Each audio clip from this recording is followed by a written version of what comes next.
नमस्कार दोस्तों, मैं डॉक्टर स्वप्निल सागर जैन निरामय होम्योपैथी के अपने इस YouTube चैनल पर आप सभी का बहुत बहुत स्वागत करता हूं।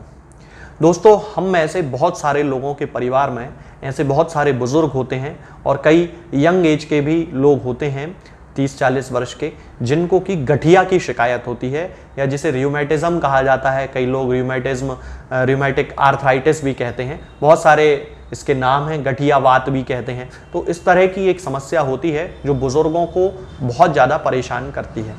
इस कंडीशन को ठीक करने के लिए होम्योपैथी में बहुत सारी दवाएं उपलब्ध होती हैं जो कि पेशेंट के लक्षणों के आधार पर दी जाती हैं, जैसे कि लीडम्पाल हो गया, ब्रायनिया अल्बा हो गई, ग्वाइकम हो गई, कोलोफाइलम हो गई। बहुत सारी दवाएं हैं होम्योपैथी में जो पेशेंट के सिम्टम्स के अनुसार दी जाती हैं कि पेशेंट का किस सिम्टम में किस समय एग्रावेशन होता है, किस समय एमेलियोरेशन होता है। मतलब कि पेशेंट के लक्षणों में कब वृद्धि होती है, कब कमी होती है, लक्षण के साथ साथ उसके शरीर में और क्या क्या सिम्टम्स होते हैं।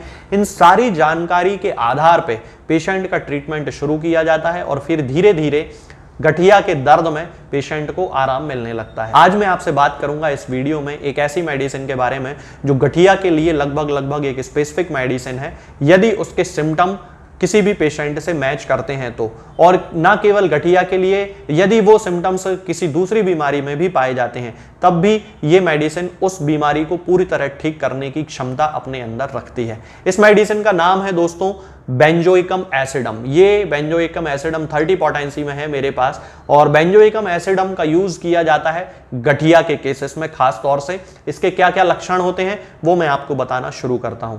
चलिए दोस्तों, सबसे पहले मैं बताता हूं इसका एक सबसे खास सिम्टम जो कि यदि किसी पेशेंट में पाया जाता है तो ये निश्चित है कि 3 दवाएं उस समय आपको सिलेक्ट करनी है। उन 3 में से एक मेडिसिन होगी बेंजोइकम एसिडम। यह सिम्टम है कि किसी भी पेशेंट की यूरिन यानी कि जो पेशाब होती है उस पेशाब में घोड़े की पेशाब के जैसी बदबू आना, यह बहुत एक स्पेसिफिक सिम्टम होता है किसी भी पेशेंट के लिए। यह बहुत ज्यादा तेज अमोनिया वाली गंध होती है, बहुत ही ज्यादा स्मेल होती है, और कोई भी पेशेंट यदि यूरिन करके आता है और उसके बाद कोई दूसरा व्यक्ति जाता है तो वो वहां पे तुरंत जाके तो पेशाब बिल्कुल नहीं कर सकता है। बहुत ज्यादा अमोनिया की गंध वहां पे आती है। ये एक बहुत लगभग स्पेसिफिक सिम्टम है बेंजोइकम एसिडम का। इसके अलावा ये सिम्टम 2 और मेडिसिन में पाया जाता है दोस्तों, वो होती हैं एसिडम नाइट्रिकम और सीपिया। इन तीनों मेडिसिन में ये हाई अमोनियाकल जो स्मेल होती है, जो गंध होती है अमोनिया की, बहुत तीव्र गंध जो कि घोड़े की पेशाब के जैसी होती है, वो सिम्टम पाया जाता है। और यदि ये सिम्टम किसी पेशेंट में है तो ये 3 मेडिसिन में से डिफरेंशिएट करके उसकी बीमारी को हम ठीक कर सकते हैं। इसका दूसरा सिम्टम होता है दोस्तों कि इसका जो बच्चा होता है वो रात में बार बार पेशाब करता है बिस्तर में सोते समय। अब वो जब पेशाब करता है तो उसकी पेशाब में से भी इसी तरह की स्मेल आती है और उसके कारण उसके पूरे शरीर में से इसी तरह की स्मेल आती रहती है। यहां पे ध्यान देने वाली बात यह है दोस्तों कि ये अकेली ऐसी मेडिसिन नहीं है जो बच्चों की रात में पेशाब करने की आदत को रोकती है। इसके अलावा भी बहुत सारी दवाएं इसमें यूज होती हैं होम्योपैथी में। तो पेशेंट के सिम्टम्स से उस समय मैच करना बहुत ज्यादा जरूरी है। बेंजोइक एसिड कब देना है? जबकि पेशेंट यानी कि जो बच्चा है उसकी पेशाब में से बहुत ज्यादा स्मेल आ रही हो और वो जो स्मेल है उसके पूरे शरीर में से आने लगे और उस स्मेल को सहन करना भी बहुत ज्यादा मुश्किल हो, तब उस कंडीशन में हम उस बच्चे को बेंजोइकम एसिडम दे सकते हैं। इसका जो तीसरा सिम्टम होता है दोस्तों वो ये है कि जैसा मैंने अभी आपको थोड़ी देर पहले बताया था कि ये गठिया की यानी कि रियूमेटिज्म की एक बहुत अच्छी मेडिसिन है। तो इसमें जब व्यक्ति के शरीर में यूरिक एसिड बढ़ने लगता है, बहुत सारे लोग मुझसे मेरे वीडियोस में पूछते हैं कि यूरिक एसिड की कौन सी दवा है, तो बेंजोइक एसिड भी यूरिक एसिड को ठीक करने वाली यानी कि हमारी बॉडी में यूरिक एसिड के बढ़े हुए स्तर को कम करने वाली दवाओं में से एक है। अकेली यही मेडिसिन नहीं है, और भी मेडिसिन हैं जो यूरिक एसिड को कम करती हैं, लेकिन बेंजोइकम एसिडम उनमें से एक है।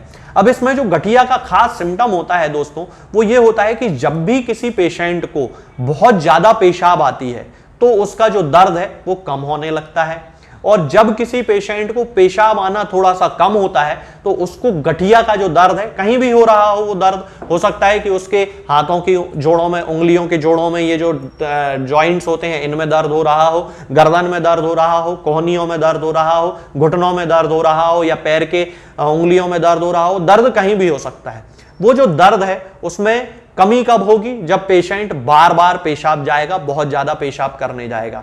और दर्द बढ़ेगा कब? जबकि पेशेंट की पेशाब की जो मात्रा है वो कम हो जाएगी और फ्रीक्वेंसी भी कम हो जाएगी, यानी कि वो जब पेशाब जाना कम कर देगा तो उसका दर्द बढ़ने लगेगा। अब इसका एक सीधा सीधा रिलेशन इस तरह से है, एक ये कहा जा सकता है कि जब पेशेंट के शरीर में यूरिक एसिड बढ़ने लगता है, पेशाब कम जा रहा है तो यूरिक एसिड का जो लेवल है वो ब्लड में बढ़ने लगेगा, तब उसको दर्द की जो समस्या है वो ज्यादा हो जाएगी। और पेशाब के साथ जब यूरिक एसिड निकल जाएगा तो उसको दर्द की जो समस्या है वो धीरे धीरे कम हो जाएगी। तो यूरिक एसिड को ठीक करने के लिए ये एक बहुत अच्छी मेडिसिन मानी जाती है। और यूरिक एसिड के कारण ही जब गठिया की शिकायत होती है, रूमेटिज्म की शिकायत होती है, तो उस कंडीशन को भी बेंजोइक एसिड पूरी तरह ठीक कर देती है। दोस्तों, इसका जो गठिया होता है वो अपने स्थान को बदलता है।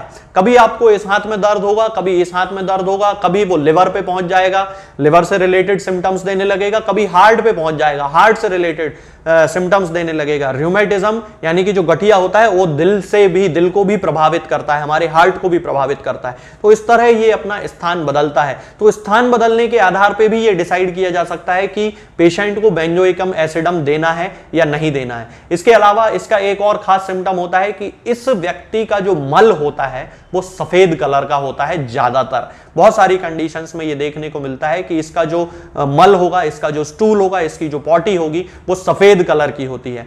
अब यदि किसी भी पेशेंट का मल सफेद कलर का है तो अब उसको बीमारी कोई भी हो, वहां पे बेंजोइकम एसिडम उसको दी जा सकती है और वो बीमारी उसकी ठीक हो जाएगी। ये अनुभव के आधार पे देखा गया है कि ये जो सिम्टम है ये बहुत खास सिम्टम होता है बेंजोइकम एसिडम का। और किसी भी बीमारी में जब किसी व्यक्ति को सफेद कलर का मल आ रहा हो तब बेंजोइकम एसिडम उसकी कोई भी बीमारी ठीक करने की क्षमता रखती है। इसके अलावा इसका जो पेशेंट होता है उसको नींद से संबंधित भी बहुत सारी समस्याएं होती हैं और खास तौर से कुछ दिनों तक तो उसे बड़ी गहरी नींद आती है, बहुत अच्छा सोता है, बड़ा आराम महसूस करता है। और कुछ दिनों में ही जब उसकी नींद अच्छी होते होते अचानक से ऐसा होता है कि एकदम से उसकी नींद उड़ जाती है और फिर कई कई रातों तक उसको स्लीपलेसनेस होती है। यह भी बेंजोइकम एसिडम का एक बहुत खास सिम्टम होता है। तो दोस्तों, ये जो सारे सिम्टम्स होते हैं ये किसी पेशेंट के स्पेसिफिक सिम्टम होते हैं जो मैंने आपको इस वीडियो में बताए हैं। इसके अलावा भी बहुत सारे सिम्टम्स होते हैं, लेकिन इन सिम्टम्स के निर्धारण से हमें यह पता चल जाता है कि बेंजोइक एसिड गठिया के उस पेशेंट को देना है या नहीं देना है। अब यदि हम इसकी पोटेंसी की बात करें तो इसको 30 पोटेंसी में देना शुरू करना चाहिए और इसकी 2 बूंद सुबह और 2 बूंद शाम को केवल पेशेंट को देना शुरू करना चाहिए 15 दिन तक। 15 दिन बाद उसके यूरिक एसिड के लेवल को चेक कराना चाहिए कि उसमें क्या अंतर आ रहा है। लेकिन दोस्तों, यहां पे मैं एक सलाह दूंगा कि मेडिसिन को शुरू करने के पहले यदि किसी होम्योपैथिक फिजिशियन से आप एक बार संपर्क कर लेंगे और उनसे गाइडेंस लेके इस मेडिसिन को स्टार्ट करेंगे तो आपको ज्यादा अच्छे रिजल्ट मिलेंगे। मेडिसिन आपको किसी भी होम्योपैथिक मेडिकल स्टोर पे बड़ी आसानी से मिल जाएगी। डोज मैंने आपको बताई दिए हैं। ये जो मेडिसिन है न केवल आपके यूरिक एसिड के लेवल को कम करेगी बल्कि आपके गठिया को भी पूरी तरह से ठीक करने की क्षमता इसके अंदर होती है।